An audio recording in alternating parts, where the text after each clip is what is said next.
2025 October 16ನೇ ತಾರೀಕು ಹೋಗಿದ್ದು ಎರಡು ಕಂಟೈನರ್ ಗರಿ ನೋಟುಗಳನ್ನ ಹೊತ್ತೊಯ್ದದ್ದು 2 ಕಂಟೈನರ್ಗಳು. ಆ 2 ಕಂಟೈನರ್ನಲ್ಲಿದ್ದದ್ದು 400 ಕೋಟಿ ಹಣ ಅಲ್ವಂತೆ. 2 ಕಂಟೈನರ್ಗಳಲ್ಲಿದ್ದಂತಹ ಮೊತ್ತ 1,000 ಕೋಟಿ. ಅಸಲಿಗೆ ಈ 1,000 ಕೋಟಿ ಹಣವನ್ನ ತಗೊಂಡು ಹೋಗ್ತಾ ಇದ್ದಿದ್ ಯಾರು?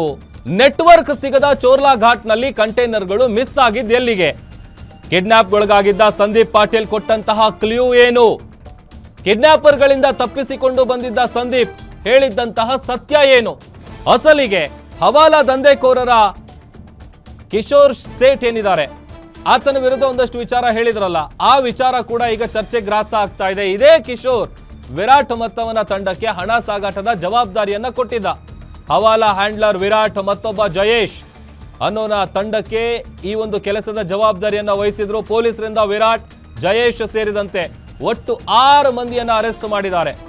ಈಗ ಕಿಶೋರ್ ಸೇಠಿಗೆ ಪೊಲೀಸರು ಯಾವ ರೀತಿ ಕ್ರಮ ಕೈಗೊಳ್ತಾರೆ ಅನ್ನುವಂತ ಒಂದು ಪ್ರಶ್ನೆ ಇದೆ. ಈ ಗರಿ ನೋಟ್ಗಳನ್ನ ತಗೊಂಡು ಹೋಗ್ತಾ ಇದ್ದಂತಹ ಕಂಟೈನರ್, ಯಾಕಂತಂದ್ರೆ ಆರಂಭದಲ್ಲಿ 1 ಕಂಟೈನರ್ ಅನ್ನುವಂತ ವಿಚಾರ ಗೊತ್ತಾಗಿತ್ತು, ಬದಲಿಗೆ ಇಲ್ಲ 2 ಕಂಟೈನರು, ಅದು 400 ಕೋಟಿ ಅಲ್ಲ 1,000 ಕೋಟಿ ಇತ್ತು ಅನ್ನುವಂಥ ವಿಚಾರ ಕೂಡ ಗೊತ್ತಾಗ್ತಾ ಇದೆ. ಸ್ವತಃ ಕಿಡ್ನಾಪ್ಗೊಳಗಾಗಿದ್ದಂತಹ ಆ ದೂರುದಾರ ಹೇಳಿರುವಂತಹ ಕ್ಲೂ ಪ್ರಕಾರ ಈ ಎಲ್ಲ ವಿಚಾರಗಳು ಈಗ ಹೊರಗಡೆ ಬರೋದಕ್ಕೆ ಶುರುವಾಗಿದೆ. ಇದೇ ವಿಚಾರವಾಗಿ ಮಾಹಿತಿ ಕೊಡ್ತಾ ಇದ್ರು ನಮ್ಮ ಕ್ರೈಮ್ ಬ್ಯೂರೋ ಹೆಡ್ ಮಂಜುನಾಥ್. ಈಗ ಆರಂಭದಲ್ಲಿ ಇದ್ದಂತಹ ಡೌಟ್ ಕೂಡ ಅದೇನೆ,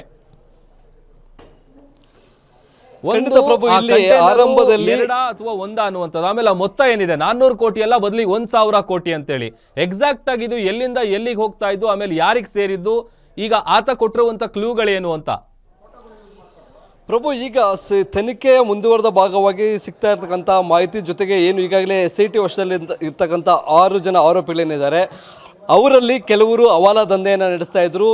ಹಾಗಾಗಿ ಅವರಿಂದಲೂ ಸಾಕಷ್ಟು ಮಾಹಿತಿಯನ್ನು ಹೊರಹಾಕಿಸೋದಕ್ಕೆ SIT ತಂಡ ಅವರನ್ನು ರಹಸ್ಯವಾಗಿ ಗೌಪ್ಯವಾಗಿ ವಿಚಾರಣೆಯನ್ನು ಮಾಡುವಂಥ ಕೆಲಸವನ್ನು ಸಹ ಮಾಡ್ತಾ ಇದ್ದಾರೆ. ಯಾಕಂತಂದರೆ 6 ಜನರನ್ನು ಮುಖಾಮುಖಿಯಾಗಿ ಕೂರಿಸಿ ವಿಚಾರಣೆ ಮಾಡಿದಂಥ ಸಂದರ್ಭದಲ್ಲಿ ಎಲ್ಲರೂ ಸಹ ಸತ್ಯವನ್ನು ಮುಚ್ಚಿಡಬಹುದು.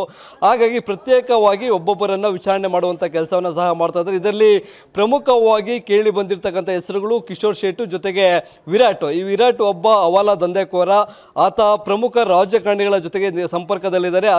ಅವರಿಗೆ ರಾಜಕಾರಣಿಗಳಿಗೆ ಚುನಾವಣಾ ಸಂದರ್ಭದಲ್ಲಿ ಬೇಕಾಗತಕ್ಕಂಥ ಮೊತ್ತವನ್ನು ಯಾವ ಪ್ರದೇಶದಿಂದ ಯಾವ ಪ್ರದೇಶಕ್ಕೆ ನಿಗದಿಪಡಿಸಿರ್ತಾರೆ ಅದನ್ನು ಸಾಗಿಸುವಂಥ ಕೆಲಸವನ್ನು ಈತ ಮಾಡ್ತಾ ಇದ್ದ. ಆದರೆ ಇಲ್ಲಿ ಇಷ್ಟೊಂದು ದೊಡ್ಡ ಪ್ರಮಾಣದ ಹಣ, ಅಂದರೆ ಮೊದಲಿಗೆ ಮಾಹಿತಿ ಸಿಕ್ಕಿದ್ದು 400 ಕೋಟಿ, ಅದೇ ರೀತಿಯಾಗಿ FIRನಲ್ಲೂ ಸಹ 400 ಕೋಟಿ ಉಲ್ಲೇಖ ಆಗಿದೆ. ಆದರೆ ಇಲ್ಲಿ ಸಂದೀಪ್ ಪಾಟೀಲ್ ಹೇಳ್ತಕ್ಕಂಥ ಒಂದು ಮಾಹಿತಿಯ ಪ್ರಕಾರ ಇಲ್ಲಿ 1,000 ಕೋಟಿ ಹಣವನ್ನು 1 ಕಂಟೈನರ್ ಅಲ್ಲ 2 ಕಂಟೈನರ್ನಲ್ಲಿ ಸಾಗಿಸ್ತಾ ಇದ್ರು ಅಂತಕ್ಕಂಥ ಮಾಹಿತಿ ಸಿಕ್ಕಿದೆ. ಆದರೆ ಇಲ್ಲಿ ಸಂದೀಪ್ ಪಾಟೀಲನ್ನು ಆರೋಪಿಗಳು ಯಾಕೆ ಕಿಡ್ನಾಪ್ ಮಾಡಿದ್ರು ಅಂತಕ್ಕಂಥ ಪ್ರಶ್ನೆಯೂ ಸಹ ಬರುತ್ತೆ. ಇಲ್ಲಿ ಇನ್ನು ಪ್ರಮುಖವಾಗಿ ಒಬ್ಬ ಖ್ಯಾತ ರಾಜಕಾರಣಿಗೆ ಈ ಹಣ ಸೇರಿತ್ತು. ಅದನ್ನು ಈಗಾಗಲೇ ಇನ್ನು ಬದಲಾವಣೆ ಮಾಡೋಕ್ಕೆ, ಅಂದರೆ ಎಕ್ಸ್ಚೇಂಜ್ ಮಾಡೋದಕ್ಕೆ ಈ ಹಣವನ್ನು ತೆಗೆದುಕೊಂಡು ಹೋಗ್ತಾ ಇದ್ರು ಅಂತಕ್ಕಂಥದ್ದು.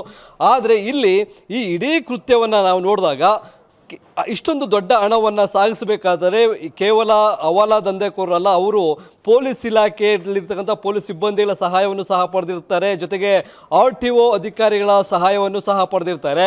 ಇನ್ನೂ ಮಿಗಿಲಾಗಿ ಹೇಳೋದಾದರೆ ಈ ಹಣವನ್ನು ಸಾಗಾಟದಲ್ಲಿ, ಅದರ ಎಕ್ಸ್ಚೇಂಜ್ ಮಾಡೋದ್ರಲ್ಲಿ ಇಲ್ಲಿ ದೊಡ್ಡ ಬ್ಯಾಂಕ್ನ ಅಧಿಕಾರಿಗಳ ಕೈವಾಡವೂ ಇದೆ ಅಂತ ಈಗ SIT ತಂಡ ಒಂದು ಶಂಕೆಯನ್ನು ವ್ಯಕ್ತಪಡಿಸಲಾಗ್ತದೆ. ಯಾಕೆಂತಂದರೆ ಒಂದು ಚಲಾವಣೆಯಲ್ಲಿ ಇಲ್ಲದಂಥ ಹಣವನ್ನು 2,000 ಮುಖಬೆಲೆಯ ಹಣವನ್ನು 500 ರೂಪಾಯಿ ಮುಖಬೆಲೆಗೆ ನೀವು ಎಕ್ಸ್ಚೇಂಜ್ ಮಾಡಬೇಕಾದ್ರೆ ಅದನ್ನು ಮತ್ತೆ RBIಗೆ ತೆಗೆದುಕೊಂಡು ಬರಬೇಕಾಗುತ್ತೆ. RBIಗೆ ತೆಗೆದುಕೊಂಡು ಬರಬೇಕಾದ್ರೆ ಇಲ್ಲಿ 2,000 ಮುಖಬೆಲೆಯ ನೋಟನ್ನು ಚಲಾವಣೆ ರದ್ದು ಆಗಿದೆ ಅನ್ನೋದ್ರ ಬಗ್ಗೆ ಎಲ್ಲೂ ಸಹ ಅಧಿಕೃತವಾಗಿ ಇನ್ನೂ ಆದೇಶ ಇಲ್ಲ. ಆದರೆ ಚಲಾವಣೆ ಮಾತ್ರ ಆಗ್ತಾ ಇಲ್ಲ. ಈಗ ಯಾವುದೇ ಒಬ್ಬ ವ್ಯಕ್ತಿ 2,000 ರೂಪಾಯಿ ನೋಟನ್ನು ತೆಗೆದುಕೊಂಡ್ರೆ ಅದನ್ನು ರಿಸೀವ್ ಮಾಡ್ಕೊಳ್ಳೋರು ಯಾರೂ ಇಲ್ಲ, ಆದರೆ ಎಕ್ಸ್ಚೇಂಜ್ ಮಾಡ್ಕೊಳ್ಳೋದಕ್ಕೆ ಬ್ಯಾಂಕ್ನಲ್ಲಿ ಅವಕಾಶ ಇದೆ. ಹಾಗಾಗಿ ಇಷ್ಟೊಂದು ಮೊತ್ತದ, ಅಂದರೆ 400 ಕೋಟಿ ರೂಪಾಯಿ ಒಂದು ಕಡೆಯನ್ನು ಸಾಗಿಸಿ ಮತ್ತೊಂದಷ್ಟು ಹಣವನ್ನು, ಇನ್ನು ಏನು ನಾವು ಆಗಲೇ ಹೇಳಿದಾಗೆ 1,000 ಕೋಟಿ, ಆ ಹಣ 1,000 ಕೋಟಿ ಹಣವನ್ನು ಎಲ್ಲಿ ಯಾವ ಬ್ಯಾಂಕಿಂದ ಸಂಗ್ರಹ ಮಾಡಿದ್ರು, ಯಾವ ಉದ್ದೇಶಕ್ಕಾಗಿ ಸಂಗ್ರಹ ಮಾಡಿದ್ರು, ಜೊತೆಗೆ ಯಾವ ಉದ್ದೇಶಕ್ಕಾಗಿ ಕರ್ನಾಟಕದಿಂದ ಬೆಳಗಾಮು ಗೋವಾ ಮಾರ್ಗವಾಗಿ ಮಹಾರಾಷ್ಟ್ರಕ್ಕೆ ತೆಗೆದುಕೊಂಡು ಹೋಗ್ತಾ ಇದ್ರು, ಈ ಎಲ್ಲ ಮಾಹಿತಿಯನ್ನು ಕಲೆ ಹಾಕುವಂಥ ಕೆಲಸವನ್ನು SIT ತಂಡ ಮಾಡ್ತಾ ಇದೆ.